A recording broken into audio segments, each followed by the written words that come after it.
twice in a day you are checking the mail. But what about WhatsApp? When I am teaching also, I am also using the WhatsApp, and you are also observing the WhatsApp and checking what information or what circulars I have put it in the group. So you'll come to know that immediate access if you want to have, so we require a random access channel. So to this random access channel, all the code words and everything resource mapping is all not required. Okay. So what if I want to transmit information directly to you? So what I have to do is that select your group, open that, type that message and post it. So everything, it is very simple way which we are going to address the thing to transmit my data, right? So here also we have to add your data sequence, your code prefix, and you have to maintain this guard type.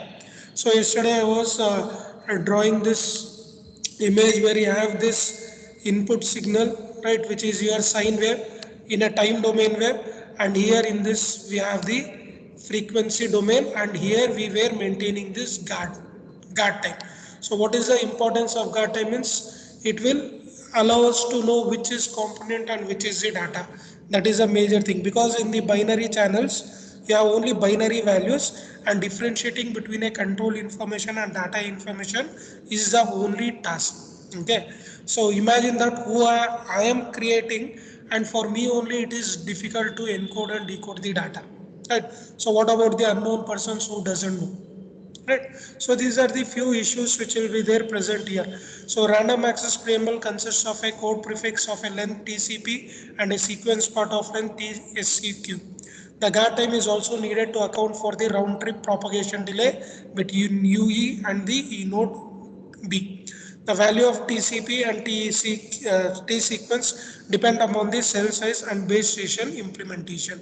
So general information which is trying to address here.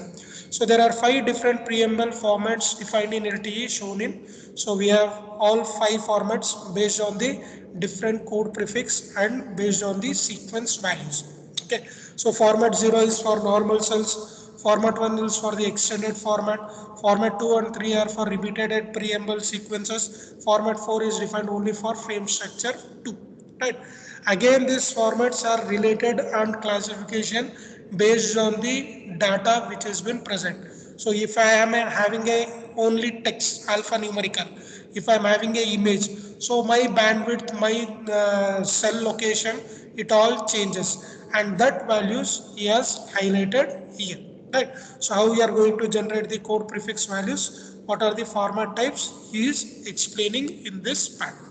Random access preamble also generate the sequence which is similar to the referencing. You may be wondering, sir, what is this sequence which is going to be generated? Okay, so these sequences are only for the encoding operation, because when I transmit the data into a channel, an unknown person should not be able to identify my information, right? So we have encoding scheme, multiple scheme, Huffman coding scheme, convolutional coding scheme, prefix coding scheme, right? Then we have this Reed Solomon code, then we have Gole codes, right? We have n number of codes which schemes for generating the sequence. Okay, in each cell there are 64 available preamble which are generated from one node to root. The transmission of random access preamble is restricted to certain time and frequency resources. The resource frame are indicated by the branch configuration indicated, which is given in the higher level. Right.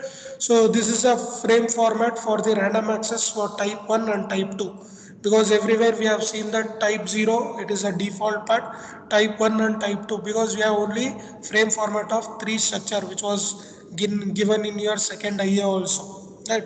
We had asked for the frame structure type. So this is general information about this branch of the random access where we have this type 1 and type. Here you can observe that what is the frequency, what is the rate at which it will calculate, and what is its guard time ratio, that value is given here. So all technical terms which they have given specifically for addressing the random access control, right? And obviously nobody will try to remember these values, why? Because it is a default value which is going to take. So when you are sending a mail using a normal text, right, So same procedure you are using.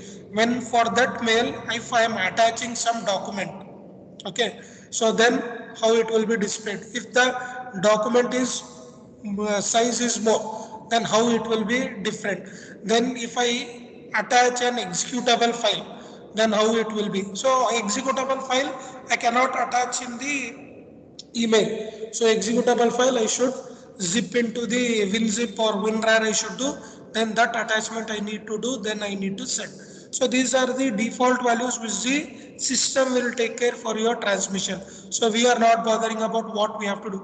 Only thing is that we need to attach the date properly, and we have to make sure that attachment is done successfully. That is the only thing which you have to do. Because many people, when you are uploading your IS script also into a Teams, so what happens is that you will not see that green color which is filled or not, because names you have to give proper, internet should be there proper, then only your uploading will be proper.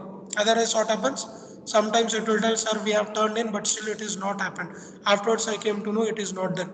What I observed in your second IA test is that it's of same thing. Class strength is 60 people, and I found only around 50, 51 or 52 which have been uploaded in the assignment. They have submitted. Other things they have not submitted. Okay.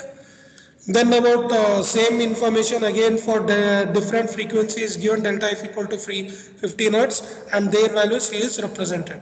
Okay. Right. So random access part was that, and finally the acknowledgement part in this uplink. So when I upload, I should get an information that my information is been reached, right? It has been uploaded into the server. So you require acknowledgement, a positive acknowledgement or a negative acknowledgement. So when you are sending a mail also, you are getting an acknowledgement, message sent, or you will get message sent, side by you will get undo. Right. So that information, it is been controlled by this HARQ. As in downlink, HARQ is a protocol used to LTE uplink and node capability of requesting the retransmission of the incorrectly received data packets. So you will get, when I'm sending email, he may message sent immediately at the left corner, you will be getting message sent, and you will get this undo operation, and it will be only for 4 to 5 seconds. And if you don't click on that one, then what happens, your message will be sent again. There is no option for you to change it. So that option only is speaking here. For uplink HRQ, the corresponding acknowledgement, negative acknowledgement is carried on PHICH, physical layer high link control channel, which is calling. Okay, there are two types of thing: non subframe bundling operation and this subframe bundling operation. These are the different types and 4 redundancy type. And this also it is done with respect to the channels multiplexing. One is FDD and one is TDD. Okay, so for FDD, how many channels means 4 HRARQ process of subframe bundling operations are required. So you will be having, because it's measuring how many control signal and what type of control signal you need to generate. Okay, so if I take mail only, it will be of what, undo message, and you can stop that one or discard or you can draft. So these are the things which will be present. If I put something unwanted or some unrelated, if I put in a WhatsApp also, then what, I have an option of delete for everyone, delete for me, or delete option will be present. So you will be understanding what he is trying to mean here. Okay, so what kind of acknowledgement it is there? So again, 2 modes will be there, one for FDDP mode. So this is the FDD mode which is given, and one is the TDD mode, right? So TD mode, which should be active, which should not be active, what is the data link subframe frame, that table he has represented here. So this is the general information about all of the part A of your module 1, right? So that is what I was highlighting here.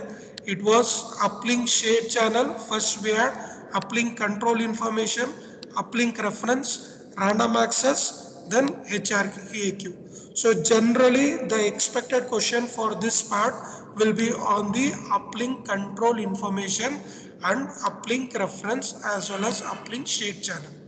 So this sometimes, if previous year they have asked a question based on this, they may ask create a short notes on this random access channel or HRQ, right? So this all are about the uplink and downlink which we have discussed for the LTE. Okay, next part will be on the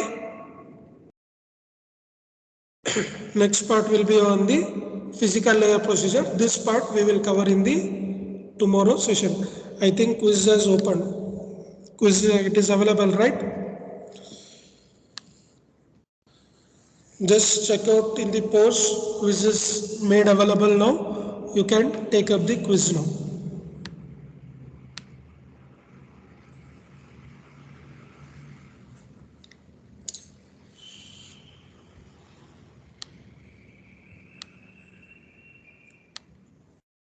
You can, and we'll continue.